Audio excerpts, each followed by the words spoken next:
We have John Ronan, EI7IG, who's going to get the award for the most traveled. John has come all the way from Ireland, so have a Guinness with him in the bar. And I understand Guinness just had an anniversary, right? Yeah. We'll have to come up to the mic. Tuesday evening was the 250th anniversary of Guinness. As someone said last night, it's older than your Constitution. So. All right, now John has co-authored with Christian Walsh and Darrell Long, G0, HWW. So the title of his talk is Experiments with Delay and Disruption Tolerant Networking and AX.25 and D-Star Networks. All yours. Okay. This is actually Frank Brickle's fault. He presented here last year on DTNs, and a colleague of mine was here, and he came back and he said to me, "Do you recognize anything in that article?" And it was actually Frank referenced a website I had put up some results on. So I thought, well, if Frank can write about what I'm doing, I can write about what I'm doing, and possibly come over and join you guys. So. Yeah, my name is John Ronan, EI7IG. I work in this building here. I used to have an office on the side with windows, but now they shove me on the other side. Christian was a colleague of mine. I suppose he helped me prepare the work, and Darren actually, they're the smart guys. I'm just the gopher, really. So what is a DTN? This text here is mostly from the RFC definition of it. But as far as we're concerned, it's an overlay network. You can have Bluetooth as your communications layer. You can have TCP as your communications layer. You can have UDP. You can have Ethernet. And what Darren did is Darren added an AX25 convergence layer. But this is effectively what DTN is. Now, if you go and read a very early paper by Phil Carn and a couple of other guys, most of the issues here that are encapsulated in this, he said would be issues for packet networks as time went on. So it's quite interesting. So effectively, DTN does not and never will assume there's an end-to-end connection. IP networks assume if I'm going to talk to your host, I have a connection to it at all times. DTN doesn't. It could take days, it could take weeks. To get information to your host and to get a reply back, if indeed you get a reply. And two things, if anyone has any trouble with my accent, slow me up. I'll buy a beer for anybody who can guess what part of Ireland I'm from. But I have a fairly flat accent, and it can be difficult for times for people to understand me, especially as I walk away from the microphone. Why do we do this? MCOM is one of my interests, and we have, I suppose, various bits of technology in use. Some D-Star, some AX25. There's lots of, as you know, there's lots of packet TNCs lying in people's shelves not being used. WinLink has, I suppose, started. Some of them have been in use again. But I have a problem with WinLink. Almost any scenario that we look at is going to involve disconnected networks where there is nothing. We end up being sent somewhere where there is nothing at all. And we don't have WinLink infrastructure everywhere. And what I'm looking to do is, I suppose, something that will work autonomously, no need for anyone to configure it, that when it's switched on, it will come up. IP and mesh networking doesn't work well at 1200 baud AX25. There is IP itself incurs serious overhead for that network, and like it or not, 1200 baud networks are easy to put together. We have TNCs, we have radios, you can use sound modems. They're very easy to put together. And another thing is I'm going to mention a bit later on, but basically, if you're doing an IP connection between two hosts, for the entire time you're sending that data, you have to have the connection. If it's through 2, 3, 4 hops, you continuously need the connection. With DTN, I just need the first hop, so I can actually send it all to the first node and move and get out of there, go somewhere else. The network itself, if it takes 2 minutes to send it, if it takes an hour to send the data, the network will send the data. Once I've offloaded it to the first hop, I'm done. So timeline. In 2007, Darren sent a post to the Linux hams list asking for somebody to help test this code he developed. At the time, I suppose it was interest to me with my MCOM hat on, but I really didn't have time to look at it. Later on then that year, we looked at, I started looking at it again because there was a paper written by guys in Helsinki University of Technology where they had done opportunistic email over DTN. So effectively, they had an SMTP and POP proxy, which once you threw the email at it, it would then it would bundle it up into DTN protocol and send it off. In 2008, September 08 last year, Frank Brickell did a very, very good paper on explaining what DTNs were and how they worked, which kind of put a fire under us to get something done.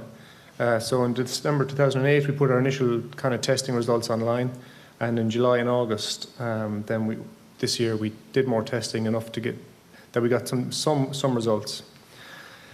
Basically, what we've done was we just wanted to do a quick comparison, and it's pretty quick comparison of how DTN over AX25 would compare against IP, which is the de facto. That's what we put together as a test bed. This side was effectively just a PTC2EX. It's a Pactor modem, but it's a very quick and very fast AX25 TNC as well. On this side here, I actually used several devices here. I spoke to John Hansen. Yes, actually, I've ordered one of his modems. I used a TNC7 multi here initially, and it didn't like me throwing so much data at it, especially in the IP side of things.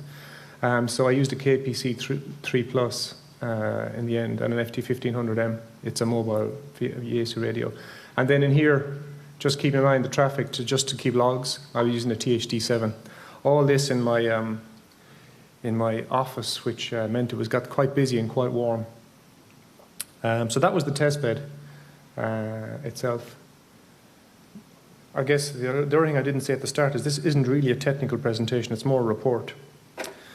So if you look here, we took a file, which is effectively, it was a two-line NORAD element set satellite Keplers, and I just pulled it across the link. I think I did 4 or 5 goes. I basically, when I did enough that the standard deviation was reduced to less than a second, and I consider that valid enough because each run took about 6 minutes. Now, when you do 6 by 7 by 2, one for each side, and do that multiple times, that starts going into days of time.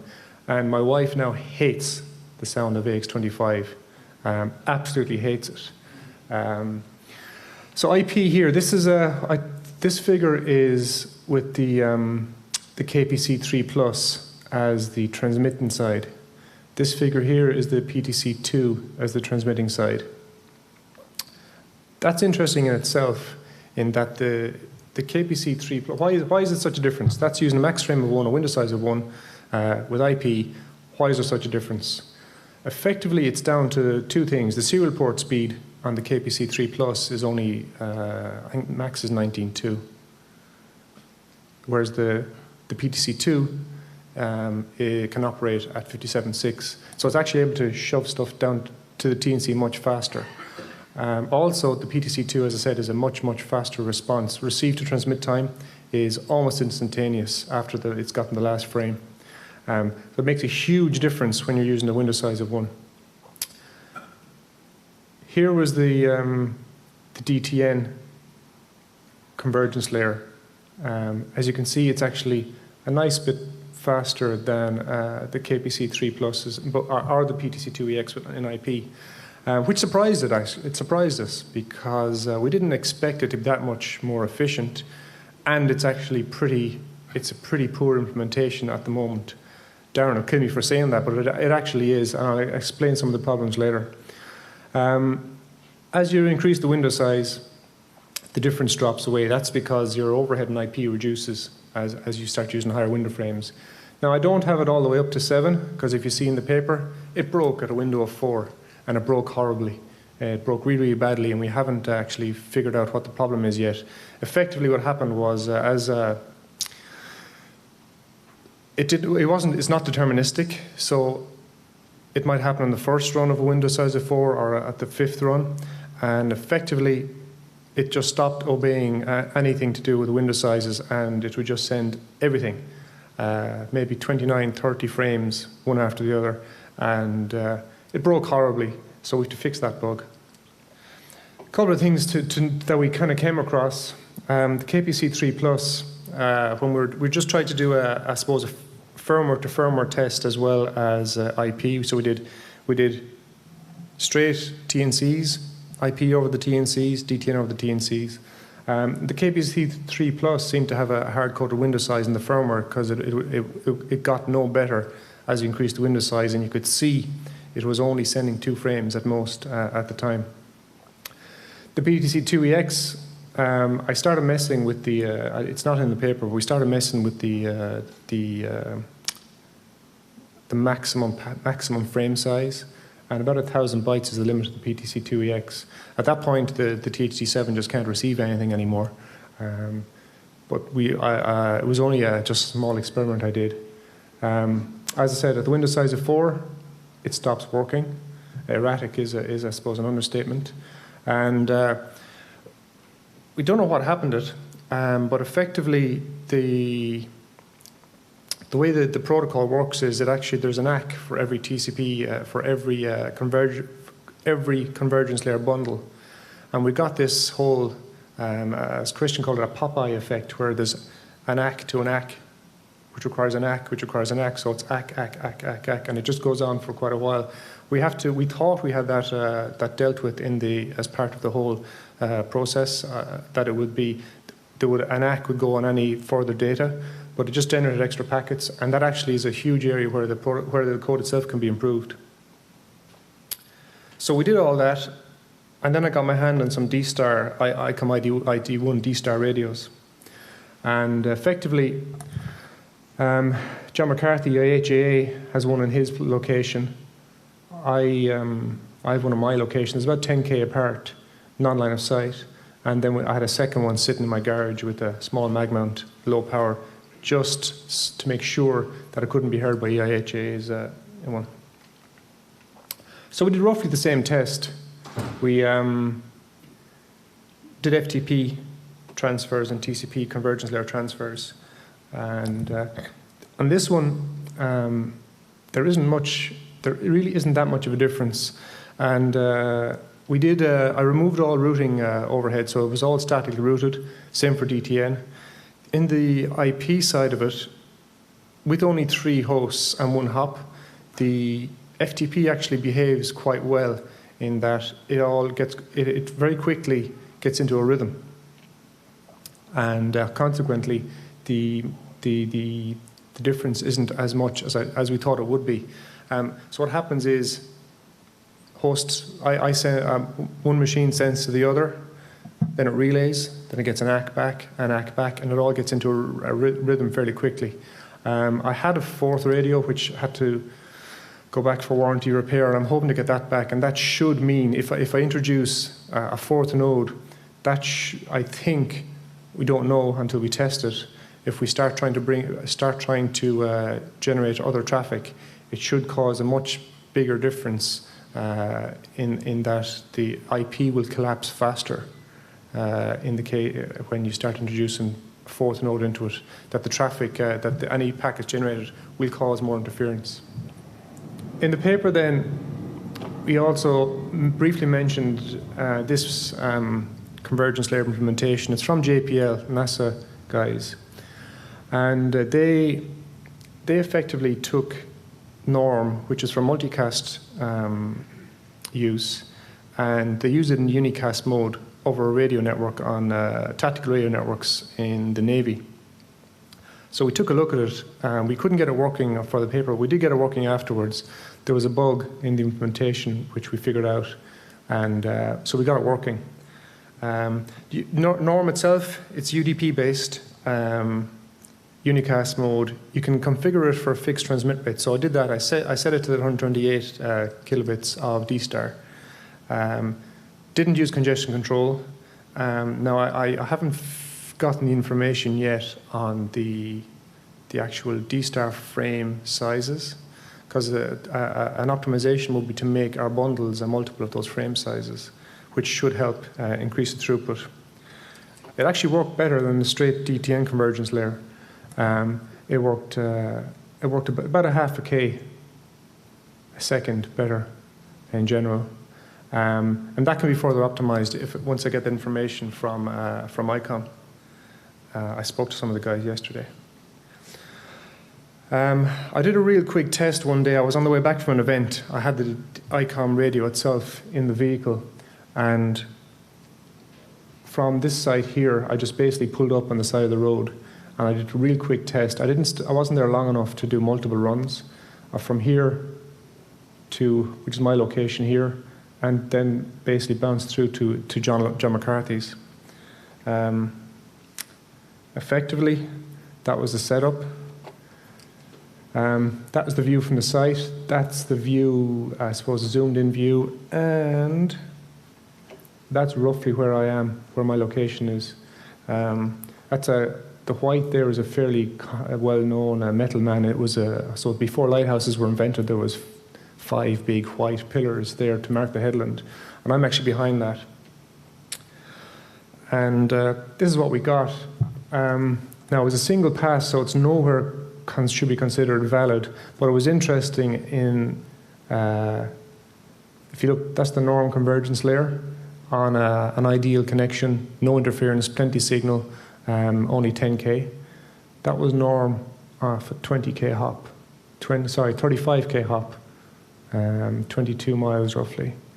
And this then was the FTP. I did both a get and a put, and this is the get, which means we were actually, and that one we were receiving from the home station. It would have been much higher, much better antenna, higher gain.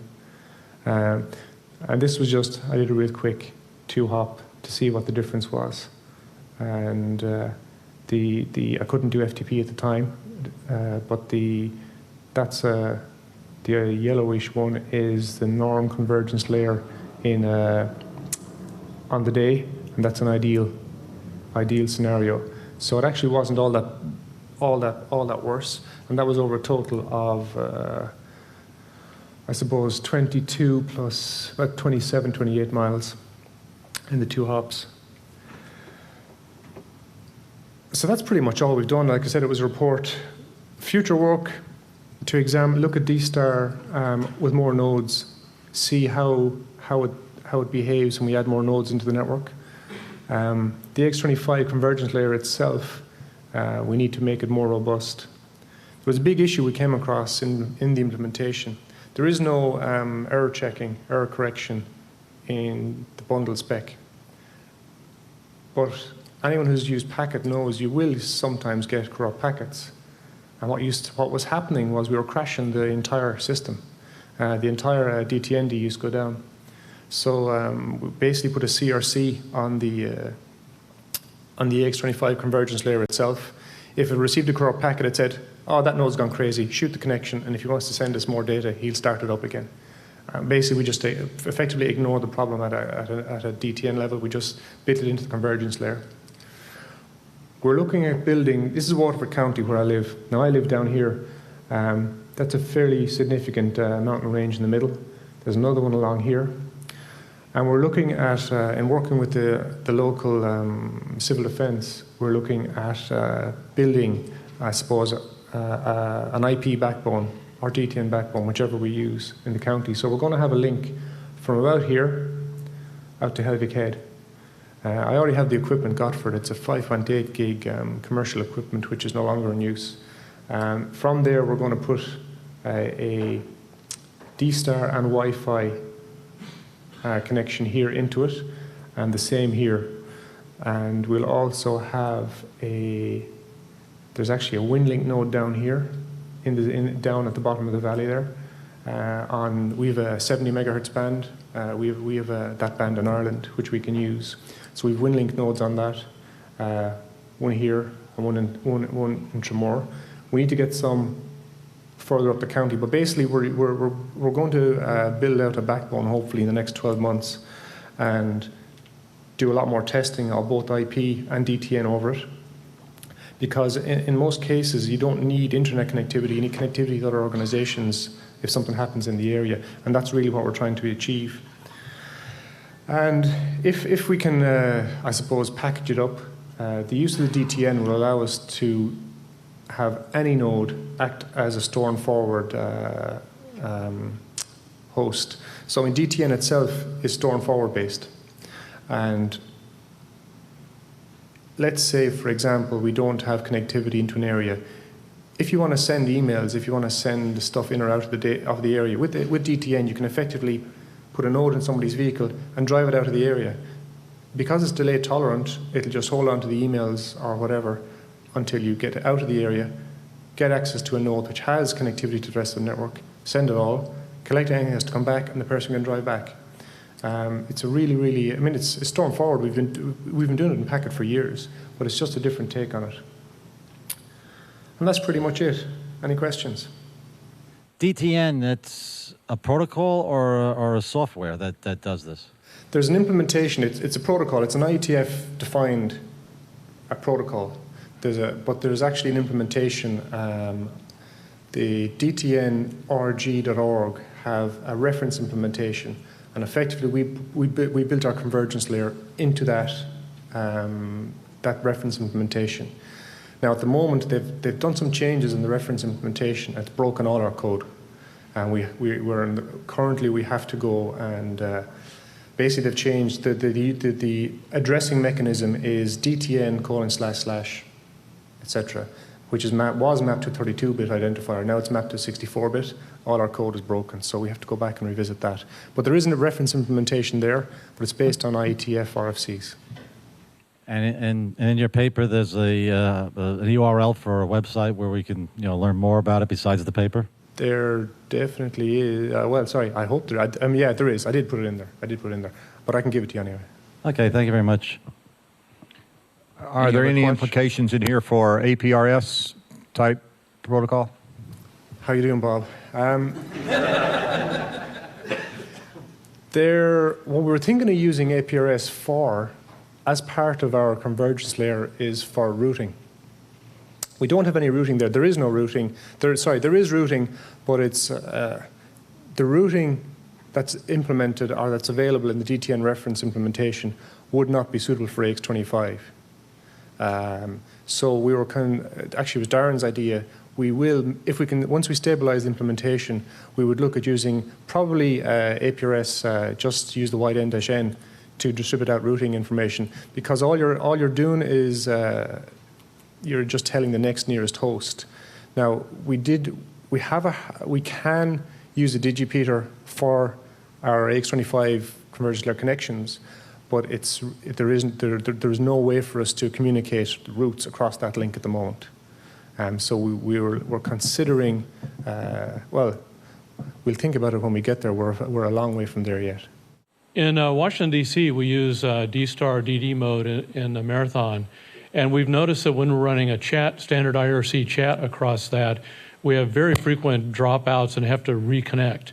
Is that something that we could fix with looking at some kind of delay-tolerant networking? That's IP, I would say. I don't know. Now, effectively, IRC is very chatty. You type a character, it sends a character. We haven't mentioned it anywhere, but actually Darren has written a DTN chat application, and it'll also work in a multicast mode. Now, it needs a lot of work yet, but we found it very reliable.